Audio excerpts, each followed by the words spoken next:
Tunaishia ngoma. Watu wa Munduli wanatupenda. Watu wa Munduli wanatupenda. Munduli.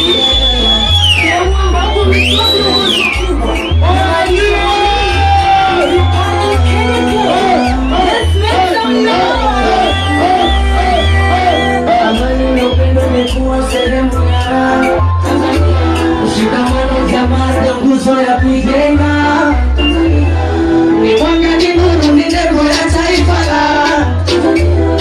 Umoja faraja umeletwa na wengi wa Tizini ya kusote tunajenga kwa pamoja. Tumetoka mpaka wapi tunakwenda. Tuna ukabila udini wote wamoja. Madawa ya kulevya tuyapinge kwa pamoja. Afya ni mtaji taifa bora maendeleo. Ninakataa rushwa kwa kijana wa leo. Mwenge una nuru pale tutana giza. Tangu Disemba 9 ndo vikacho visa. Lishe bora kwa kila Mtanzania.